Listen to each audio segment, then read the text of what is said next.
What's up, guys? Welcome to Reddit Story Dose. Today we've got 5 stories for you, and trust me, these stories are absolutely insane. Sit back, relax, and let's get into it. From R. Petty Revenge. Our neighbor kept snooping through everyone's houses, so he covered her home in googly eyes. This is a story about Judy. And if you have ever had a nosy neighbor, the kind who lingers a little too long at your front door, whose eyes drift past you and into your living room every time you open it, you will love every second of it. My mom belongs to a group of women in her neighborhood who have been meeting regularly for years. I think it started sometime in the early 2000s, back when my sister and I were still in school and mom needed something that was just hers. They rotate hosting duties. One month it is at Susan's house, the next at Barbara's, then Carol's, and so on. It is a lovely tradition. Tea, gossip, laughter. Someone always brings a cake or a pie that they claim is nothing special, but clearly took 2 hours to make. These women have seen each other through divorces, surgeries, grandchildren, and everything in between. It is sacred to them in a way that I did not fully understand until I was older. But there was a problem, and her name was Judy. Judy moved into the neighborhood about 6 years ago and joined the group shortly after. She was pleasant enough on the surface. Always complimented whatever was served. Always asked about everyone's kids. But there was something about Judy that felt just slightly off. Like she was gathering information rather than making conversation. My mom described it once as talking to someone who is listening, but not in a good way. And then there was the habit. Whenever the group met at someone's house, Judy would excuse herself to use the bathroom. Nothing unusual about that. A room full of women drinking tea for 2 hours. People are going to need the restroom. Except Judy never came back within a normal bathroom time frame. She would be gone for 10, 15, sometimes 20 minutes. Long enough for someone to say, "Is Judy okay?" Long enough for the conversation to loop through an entire topic and start a new one before she reappeared. My mom started noticing something else too. When Judy returned, she would come from the direction of the bedrooms, not the bathroom. She would drift back into the living room from the hallway with this casual little smile, smoothing the front of her blouse like she had just been adjusting herself in a mirror. My mom thought she was imagining it at first. But then it happened again. And again. One time, at Barbara's house, my mom excused herself to get something from her purse, which she had left in the front hall. On her way back, she passed the master bedroom at the end of the corridor. The door was slightly open. And there was Judy, standing inside, her hand on the closet door, just looking in. Not frantically. Not guiltily. Just looking, like she was browsing a department store. My mom froze. For a second, they locked eyes. Judy blinked, smiled, and said, "Oh, I was looking for the bathroom. These hallways all look the same, don't they?" She walked right past my mom and back to the living room without missing a beat. That night, Mom called Susan. "Has Judy ever disappeared in your house for a suspiciously long time?" Susan was quiet for a moment, then said, "Oh, thank God someone else noticed." Mom mentioned it to the other women over the next few days. Turns out, every single one of them had noticed the same thing. Barbara had found a drawer in her nightstand slightly open after one gathering. Carol swore a stack of mail on her desk had been moved. Susan's husband had asked why the closet light in their guest room was on after the last meeting. Judy was using bathroom breaks as an excuse to snoop through their private spaces. Going through bedrooms, opening closets, peeking in drawers. Methodically. In every house. When one of the women, Carol, who has never been afraid of confrontation in her life, finally asked Judy directly, "Judy, why were you in my bedroom?" Judy's face went through about 4 expressions in 2 seconds. Surprise. Offense. Confusion. Then calm dismissal. "Oh, I just got turned around. Your house is so confusing with all those doors." She waved her hand like she was swatting a fly. "Honestly, Carol, I don't know what you're implying, but I don't appreciate it." She acted so offended that Carol actually felt guilty for a moment. That is how good Judy was. But the women talked. And they decided on a response. Not a confrontation. Carol had already tried that, and Judy had shut it down cold. No, they needed something else. Something that would send a message without giving Judy anything to argue against. It was my mom who came up with the idea, actually. She was at the craft store picking up supplies for my niece's birthday party when she saw them, a bulk pack of Googly eye stickers. The craft kind with the little black pupils that wobble when you move them. She stood in the aisle for a full minute, staring at the package, and then she started laughing so hard that another customer asked if she was all right. She bought 6 sheets. Then she called the group. The next time the gathering was at Judy's house, the women came prepared. Each of them had a sheet of Googly eyes tucked into their purse. They sipped their tea. They complimented Judy's new curtains. They laughed at the usual stories. And during the evening, whenever Judy turned her back, whenever she went to the kitchen to refill the kettle, whenever she bent down to pick something up, they stuck Googly eyes everywhere. On picture frames, on the refrigerator magnets, on the bathroom mirror, right at eye level, on the lampshades in the living room, tiny ones on the spines of books, 2 big ones on the face of the grandfather clock. Susan stuck a pair on every single knob on Judy's kitchen cabinets. Barbara put them on the TV remote. Carol, bless her, went outside during a phone call and stuck them on the garden gnome in the backyard. She gave him 2 enormous ones so he looked permanently startled. On their way out, the women hit the mailbox, the front porch railing, the doorbell, and every single fence post along Judy's front yard. They said their goodbyes. They hugged Judy. They told her what a lovely evening it had been. And they drove home and laughed until they cried.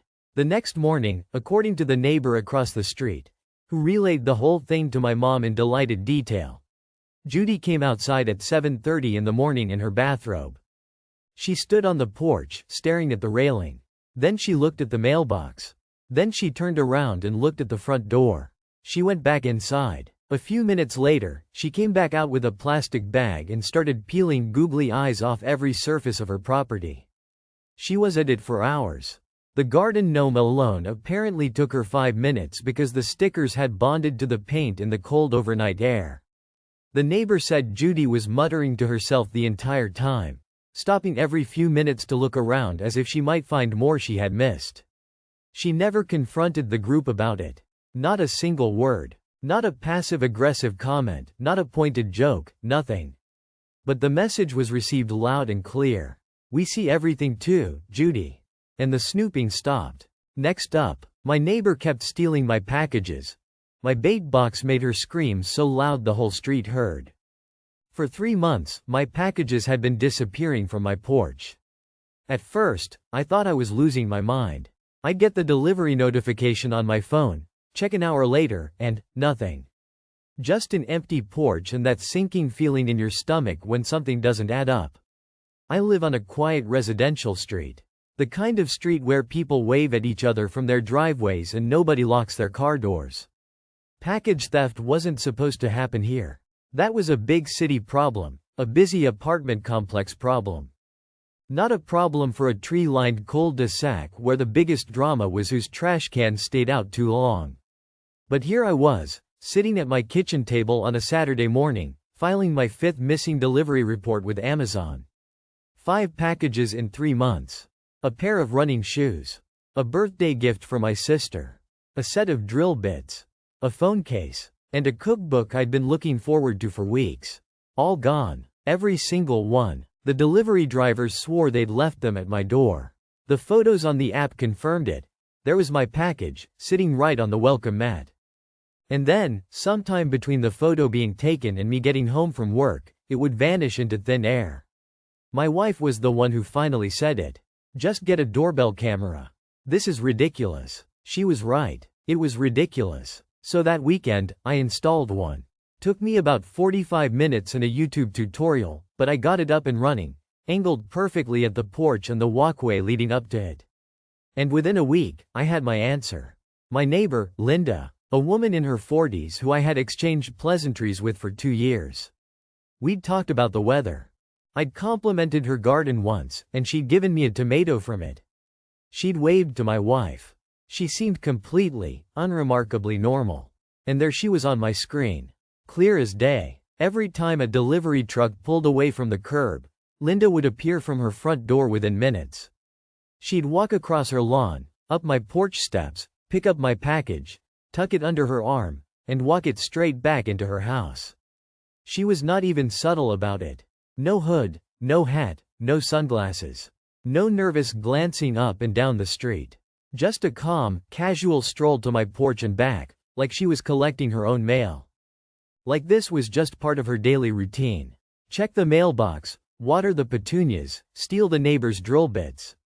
I sat on that footage for 2 days because I genuinely didn't know what to do with it. Part of me wanted to call the police. Part of me wanted to march over there and bang on her door.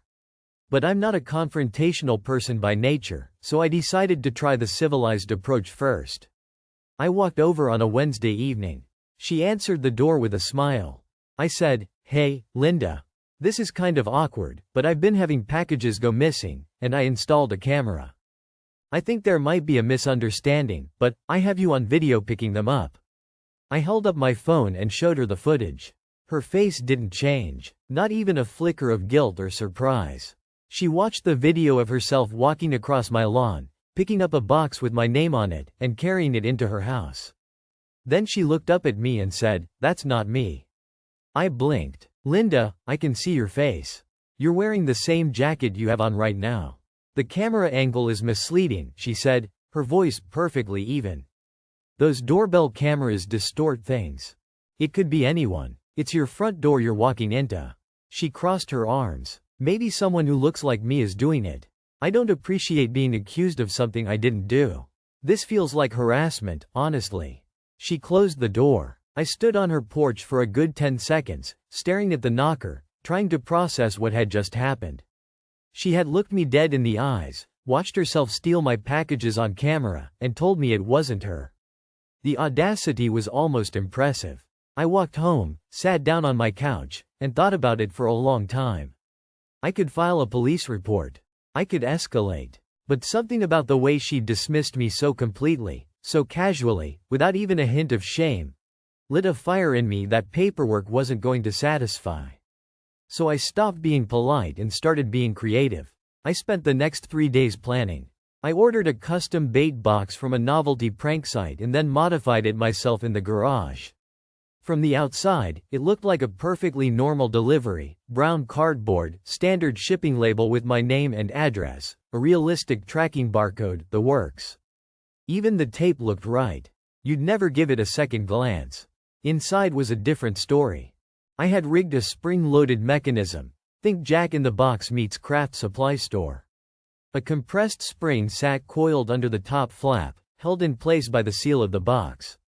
The moment you opened that flap and broke the seal, the spring would launch approximately 2 cups of ultra-fine biodegradable glitter straight up and out of the box at considerable velocity. Pink, gold, and silver. I tested it once in my garage and spent 20 minutes cleaning glitter off my workbench. It was perfect. I placed the bait box on my porch on a Tuesday afternoon around 2 o'clock. I positioned it right in the center of the welcome mat, exactly where real deliveries always sat. Then I went inside, pulled up the camera feed on my laptop, and waited. I didn't have to wait long. Right on schedule, 15 minutes after I'd set it down, she appeared. Linda walked out her front door, crossed her lawn at that same leisurely pace, climbed my porch steps, and picked up the box. She tucked it under her arm, turned around, and walked it straight back into her house. The whole thing took maybe 30 seconds. She didn't even break stride. I leaned forward in my chair. My heart was pounding. I stared at the camera feed, watching her front door, waiting. What followed was the most satisfying 7 seconds of audio my doorbell camera has ever captured. From inside her house, through closed windows and walls and at least 30 feet of open air, I heard a scream. Not a short yelp. A full, sustained, from the diaphragm scream that I can only describe as the sound of someone discovering they're covered in 2 cups of ultrafine glitter while standing in their living room. It went up in pitch and then just kind of stayed there. My wife came running from the kitchen. "What was that? Was that Linda?" "Yeah," I said. "That was Linda." Then the front door flew open. Linda burst out onto her porch absolutely coated. Hair, face, clothes, hands. She looked like a human disco ball. She was shaking glitter off her arms, but it was just redistributing to new surfaces. She swiped at her face and it clung to her palms.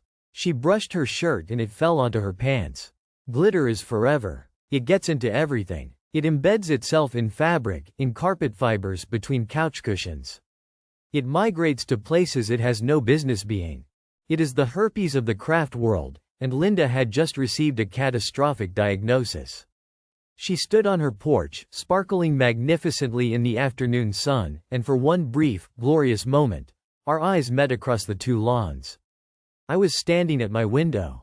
She was standing in her doorway, trailing clouds of pink and gold and silver every time she moved. She never said a word to me about it. Not that day, not the next, not ever. She never confronted me. She never filed a complaint. She never knocked on my door to say, what the hell was in that box? Nothing. Complete silence. And she never touched another one of my packages. It's been 4 months now. Every delivery arrives and stays exactly where it's supposed to. I still see Linda in her driveway sometimes. She doesn't wave anymore. She doesn't make eye contact. She just gets in her car and drives away. I think I saw a glint of something in her hair last week, but that might have been the sunlight. I still have glitter on my porch from when she ran outside shaking her arms. Little flecks of pink and gold embedded in the concrete. My wife says I should sweep it up. I told her absolutely not. I leave it there as a monument. You're gonna love this one. AITA? Our parents are giving our sister double the inheritance because she babysat us growing up. My parents recently told us how they plan to divide their estate, and my brothers and I are furious. But my parents insist they are being fair, and I genuinely cannot tell who is right anymore. I have been losing sleep over this for 2 weeks now, replaying the conversation in my head, and I need outside perspective before this tears my family apart. There are 5 of us. My oldest sister Claire is 39. Then my brother James is 36, I am 33, my brother David is 30, and our youngest brother Tommy is 27. We are not a dramatic family. We do holidays together. We have a group chat that is mostly memes and pictures of the kids. Until 3 weeks ago, I would have said we were close. Growing up, Claire was the de facto babysitter. Both our parents worked full-time. My dad was a route driver for a beverage distributor, and my mom worked reception at a dental office.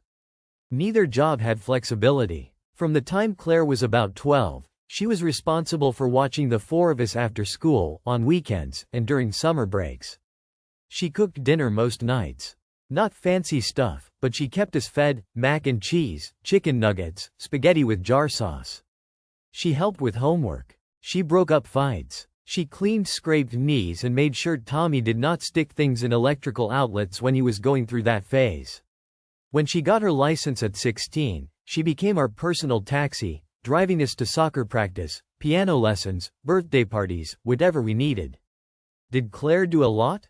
Yes, absolutely. None of us deny that.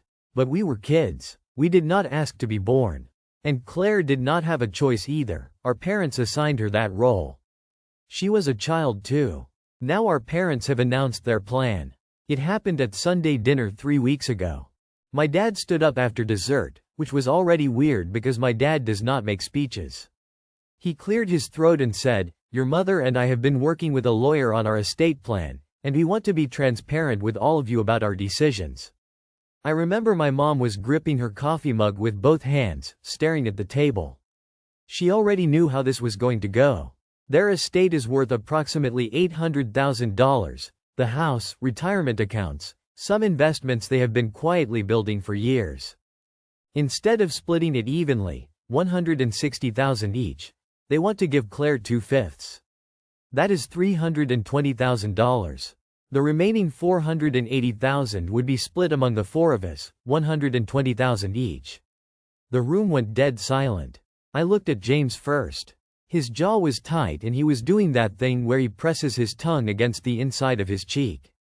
David put his fork down slowly. Tommy actually laughed, like a short, disbelieving exhale, because he thought it was a joke. Claire did not look surprised. She already knew. Their reasoning is that Claire sacrificed her childhood for the family and was never compensated. My dad said, and I remember this almost word for word, Your sister gave up years of her life so that this family could function. She never complained. She never got a dime for it. Your mother and I have carried that guilt for a long time, and this is how we want to make it right." My mom nodded, her eyes already red. "She was just a little girl," she said quietly. "We put too much on her." James was the first to speak up. "So you are punishing us for something you decided to do 30 years ago?" My dad's face hardened immediately. "Nobody is being punished. You are each still receiving a significant inheritance." David jumped in. 120,000 versus 320,000 is not equal, Dad. That is not even close. My father said, it is not supposed to be equal. It is supposed to be fair. That word, fair, has been rattling around in my head ever since. James, David, Tommy, and I disagree with the plan. We think this is favoritism dressed up as justice. Claire was not an employee. She was a daughter doing what her parents told her to do, the same way we all did chores and followed rules. And if our parents feel guilty about making her babysit, that guilt should not come out of our inheritance. They could have hired help. They could have found another arrangement. They chose not to, and now they want the four of us to subsidize their regret. Claire says she earned every cent of the extra share. After dinner, when things got heated and my dad shut the conversation down, Claire pulled me aside in the kitchen. She was shaking, but her voice was steady. "Do you have any idea what it was like?" she said. "I was 14 years old making sure 4 kids were alive every single day. My friends were at the mall. They were at sleepovers. They were trying out for the school play. I was at home warming up chicken tenders and helping James with long division." She told me she used to cry in the bathroom after we all went to bed. She said she resented us for years before she worked through it in therapy. "I am not asking for your money," she said. "Mom and Dad are choosing to acknowledge what happened to me. And honestly, it does not even come close to covering what I lost." She is not wrong about that. I remember Claire always being there.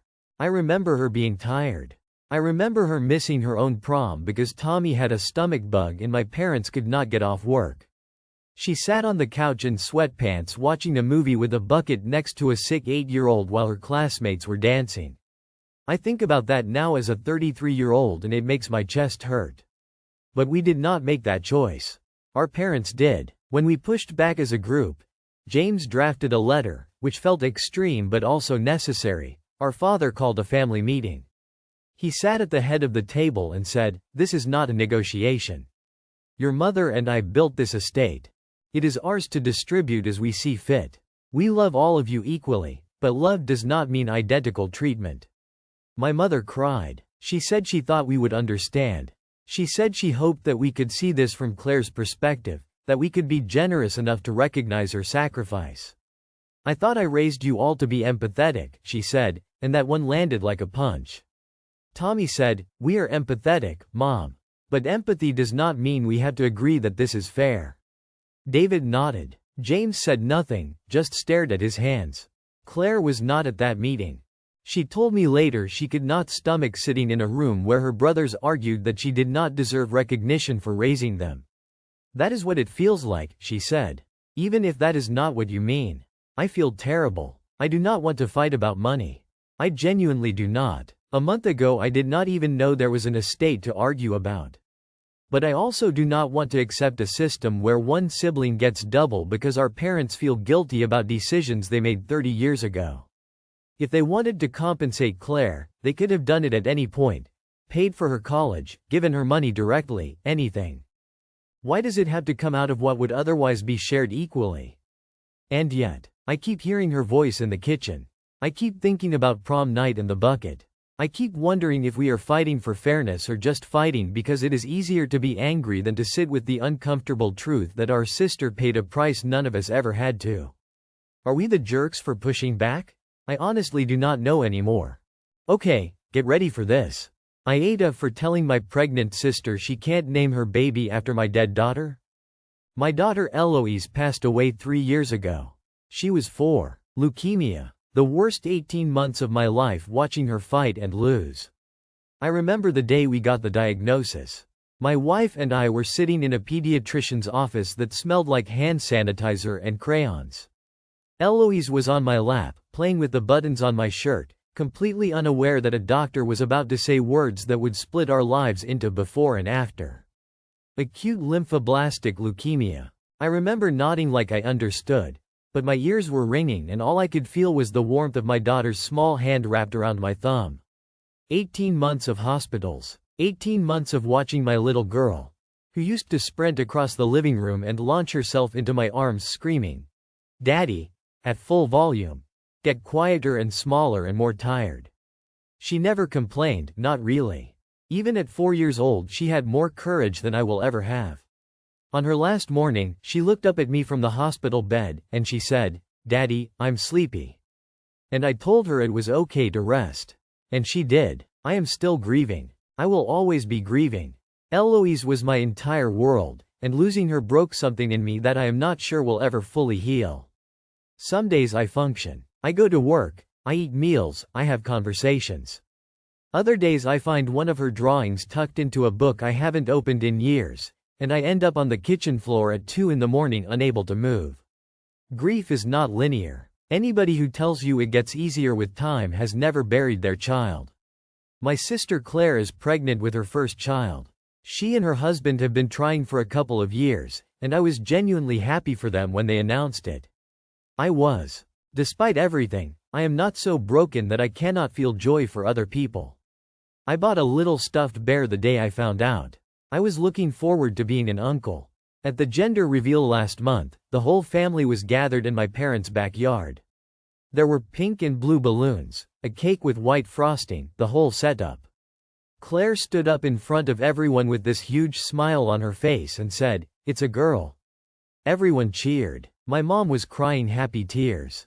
My dad was already talking about building a treehouse. Then Claire said she had one more announcement.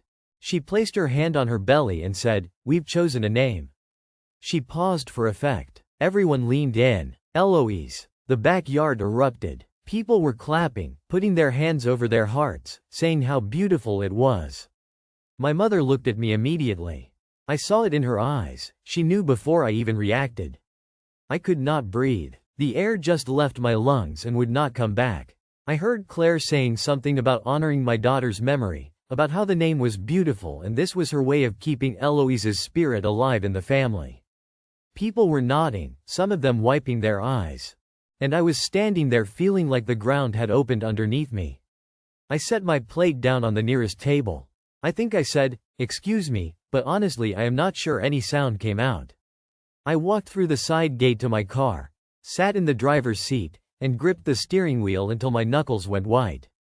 I sat there for 20 minutes trying to stop shaking. I kept hearing it, the name, my daughter's name, coming out of my sister's mouth attached to someone else. A new person, a replacement. I know that is not what she meant, but that is what it felt like. Like Eloise was being recycled. I called Claire the next day, when I could form sentences without crying. I had rehearsed what I wanted to say. I kept my voice as steady as I could. "Claire, I love you, and I know you meant this as something beautiful," I said. "But I need to be honest with you. I cannot handle hearing another child called Eloise." There was a pause on the other end. "What do you mean?" she asked. "That name belongs to my daughter," I said. Hearing it used casually, at family dinners, in birthday songs, at Christmas when everyone is calling her over to open presents, it would be like losing her again. Every single time. Every family gathering, every phone call, every time someone says that name and means someone else. "I can't do it, Claire. I'm not strong enough." She was quiet for a long moment. Then her voice changed, got colder. "You don't own a name," she said. "I'm doing something beautiful to honor your daughter, and you're ruining it. You need to move on." Move on. Those 2 words hit me harder than anything else she could have said. Move on from the death of my 4-year-old child. Move on from Eloise. Like she was a chapter I should have finished by now. Like 3 years should be enough to close that door and walk away clean. I told her I was not trying to ruin anything. I told her I appreciated the intention. I was not angry at her. I was trying to protect myself from a pain she does not understand, and I hope she never has to. She said I was being selfish. Our parents are split. My mother called me that evening and told me she understood. She said she could barely say Eloise's name herself without her voice cracking, and she could not imagine hearing it every day attached to another face. My father feels differently. He thinks Claire means well and that I should be honored. She's keeping your girl's memory alive, he told me on the phone. That's a gift. I love my father, but he processes things differently. He went back to work 3 days after the funeral. Some people build walls. I never learned how. I called Claire one more time. I wanted to be clear, and I wanted to be fair. I told her that if she names her baby Eloise, I will love that child. I will. She is my niece and she will have done nothing wrong. But I will not be able to be around her the way an uncle should be. I will not be able to sit at a dinner table and hear people call her name and act like everything is fine. The name will be a trigger I cannot control. Not a choice I am making, a reality of grief that I have to live inside every day. That is not a threat, I said. I'm telling you what will happen to me. I'm asking you to hear me. She accused me of emotional blackmail. She said I was manipulating her to get my way. She told me I was putting my grief above her joy, and that was not fair. Maybe she is right about some of it. Maybe names do not belong to anyone. Maybe in 5 years I would get used to it and it would not sting anymore. Maybe I am being selfish. But that name belonged to a little girl who used to run into my arms screaming, "Daddy," so loud the neighbors could hear.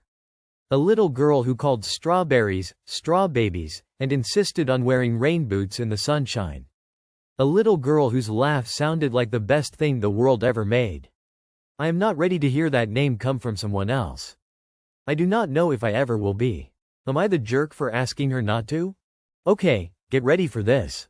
They told me 0 overtime, so I left a $200,000 machine running unattended at 5 p.m. sharp.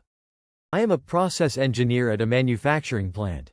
I have been doing this for 7 years now. My job involves monitoring production runs on equipment worth more than most houses. We are talking machines that cost anywhere from $500,000 to $2 million each.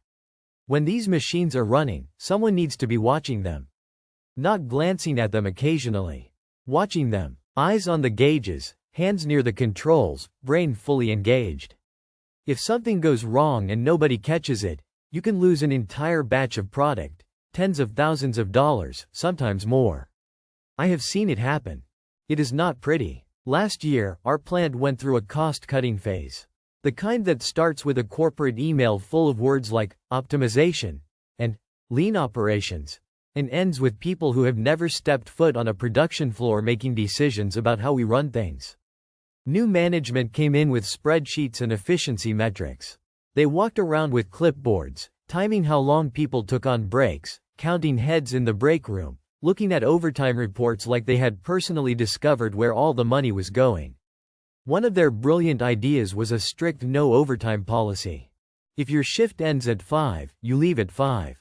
No exceptions. Anyone who clocked overtime without prior written approval from the plant manager, not your supervisor, not your team lead, the plant manager specifically, would face disciplinary action. They put it in writing. They posted it on the bulletin board in the break room. They sent it out in an email with a read receipt. I raised concerns immediately. I went to my direct manager, Dave, and sat across from his desk while he was still arranging the new motivational poster he had hung behind his chair. Something about eagles and excellence.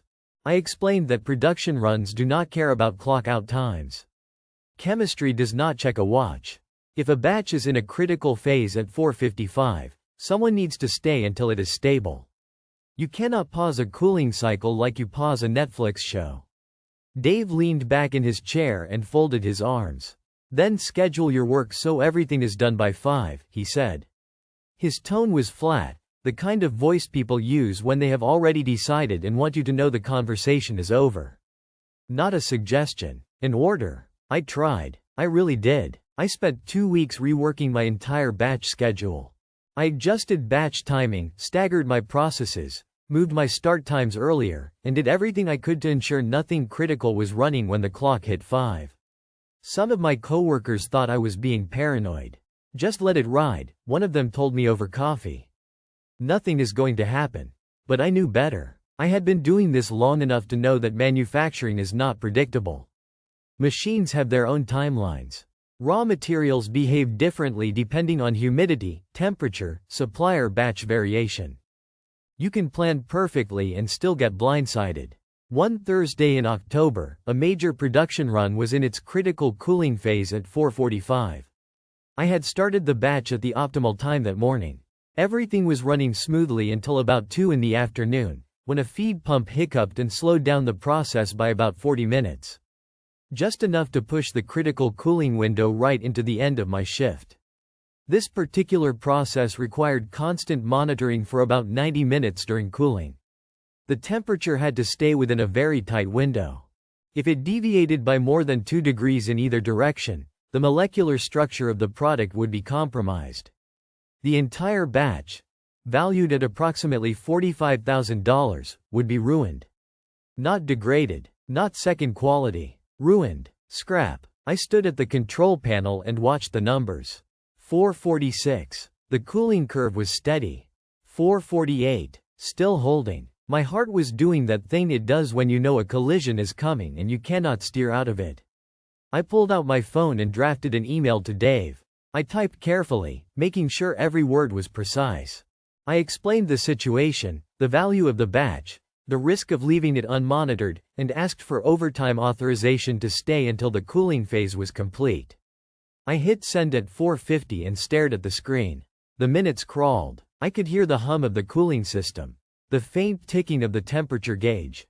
My coworkers were packing up around me. Lunchboxes clicking shut, car keys jingling. Someone laughed at something down the hall. The normalcy of it all felt absurd.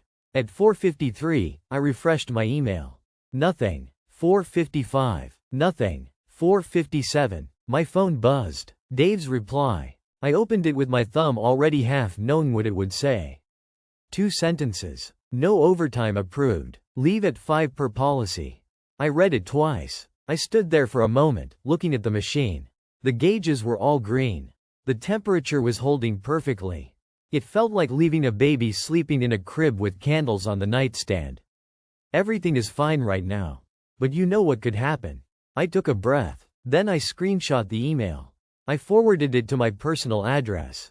I saved the original in a folder I labeled CYA, because in 7 years of doing this job, I have learned that the 3 most important letters in any workplace are C, Y, and A. Cover your ass. At 5 o'clock, I logged out of the monitoring system, picked up my jacket, and walked to my car. The machine was still running. The cooling phase was still in progress. Nobody was monitoring it. The parking lot was half empty already. I sat in my car for a moment, hands on the steering wheel, and just shook my head. By 6:30, the temperature had drifted 4 degrees outside the acceptable range. Nobody was there to notice. Nobody was there to make the minor adjustment that would have taken about 30 seconds. The entire batch was ruined. $45,000 in product gone. But that was just the beginning. There was the cost of cleaning the machine, a process that takes an entire shift. Resetting the production queue, sourcing replacement raw materials on a rush order. The downstream delays to customers waiting on that product. Total damage was estimated at over $60,000. For one batch. On one Thursday. The next morning, I was called into a meeting. Not just Dave this time. The plant manager was there. A woman from HR sat in the corner with a notepad. The room smelled like bad coffee and tension. Dave looked at me across the table with the expression of a man who had already decided this was my fault. "Can you explain," he began, his voice tight, "why you left a critical process unattended last night?" I let the silence sit for just a second. Then I pulled out my phone, opened my email, and turned the screen toward him. His own words, timestamped 4:57 p.m. No overtime approved. Leave at 5 per policy. The color drained from his face first, then came rushing back in a deep, blotchy red. He opened his mouth, closed it, opened it again. "You should have used common sense," he finally managed. I kept my voice calm. I had rehearsed this in the shower that morning. The written policy states that any employee who clocks overtime without prior written approval from the plant manager will face disciplinary action. I requested approval. It was denied. I followed the policy as written. The plant manager leaned forward and looked at Dave. Dave did not look back. HR scribbled something on her notepad. The room was so quiet I could hear the fluorescent light buzzing above us. The no overtime policy was revised that afternoon. Critical processes were exempted. A new protocol was put in place requiring supervisors to respond to time-sensitive authorization requests within 10 minutes. And I was never told to leave a running machine again. Dave did not talk to me much after that. Not with hostility, exactly. More like the way you avoid eye contact with someone who watched you walk into a glass door. The overtime they refused to pay me would have been about $45. Maybe $50 with the shift differential. The batch they lost was worth $45,000. That is a 1,000 to 1 return on being cheap. I keep that email saved to this day. Not because I need it anymore. Because it reminds me that when someone hands you a stupid policy in writing, the smartest thing you can do is follow it to the letter.